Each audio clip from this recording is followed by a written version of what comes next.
This is John Bollinger with Premier Guitar. Today we're taking a look at the new Supro Conquistador.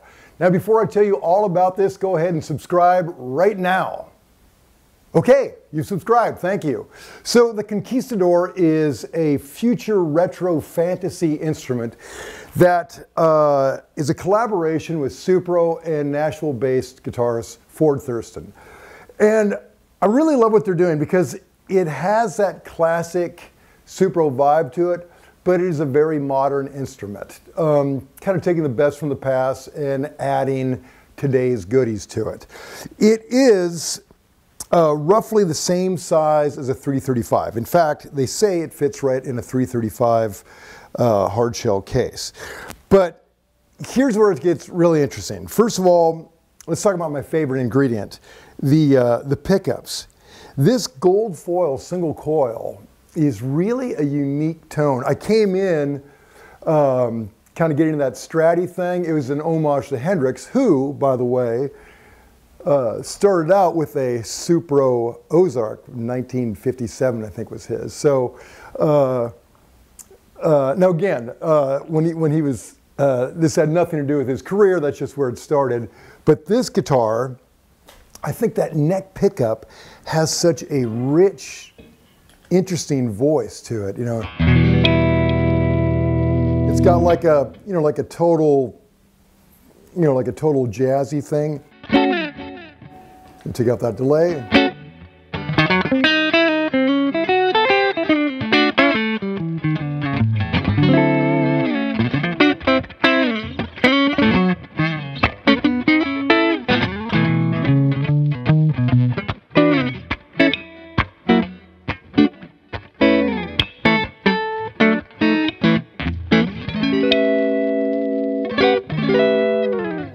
Just a great voice. Now you mix that with this Alnico PAF style humbucker, which is a very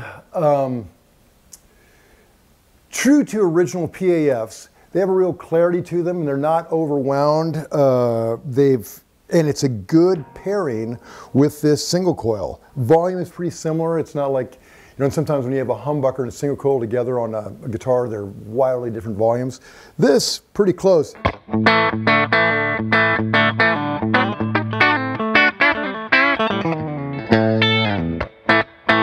You know, got a nice spank to it.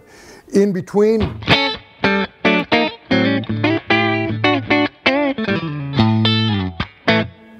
so pretty cool. Now let's talk about the rest of the ingredients. So let's go to the neck. It's a Palfero fingerboard, these big block inlays. The neck itself is a 3-piece bound mahogany, 24.75 scale, 12 radius, and I like this. It's got this satin finish on the back, which feels, you know, feels like an old friend. There's a stinger, which I kind of like that appointment. These Kluson old school tuners, I think just look great. The Bigsby, they went with the B7 Bigsby, and I don't know, man, I love Bigsbys. I just love how expressive they are.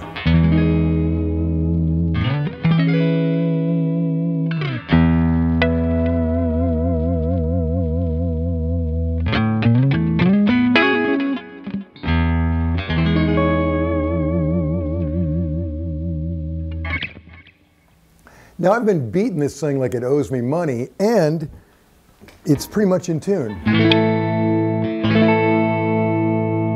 You know, within a couple cents, so not bad. So the body is mahogany with a center block, much like a 335. But I do like the single F-hole. I think that's great. And there are these adorable teacup Hofner style knobs, which are so great. I've never seen these in person before, so very cool. Speaking of knobs, they went with a 50s wiring scheme, which is supposed to preserve that top end sparkle as you roll down. I know on some instruments, when you roll down your volume, it just kills your top end. Now there's gonna be inevitably some cut. Let's try that.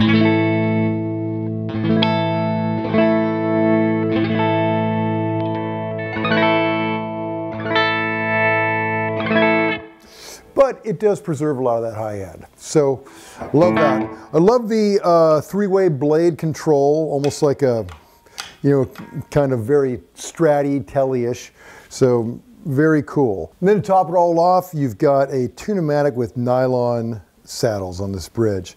So all in all, a really kind of striking, cool instrument with a lot of voices. Why don't I just play a little bit and you can see what it does. So I'm running it into a Fender Blues Jr. and I've got like my modest little pedal board here. So let's add a little dirt and see what we get.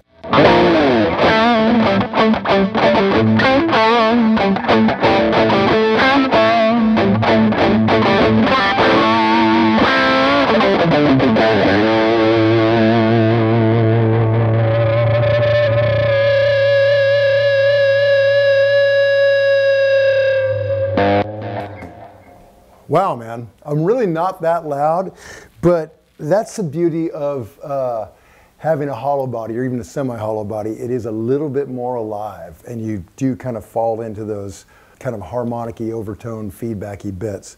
So very cool.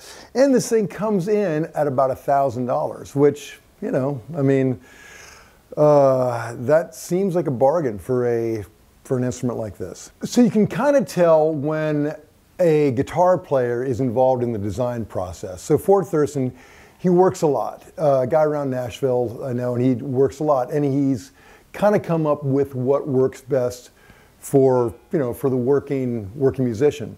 And this guitar really reflects that. You know, it's a little weird. It covers a lot of bases. It's its own thing. It's not just another version of something that's been here before. So I love that Supro's doing that, kind of an homage to their, you know, to their kind of weird past, going back to the, I guess, the 50s, and then making it kind of futuristic. So good on you. To read the full written review, go to premierguitar.com. While you're online, make sure you like us on Facebook, subscribe to our YouTube channel, our Instagram, Twitter, all that social media crap. Have the hard copy sent to your home. Why not? This is John Bollinger. Till next time.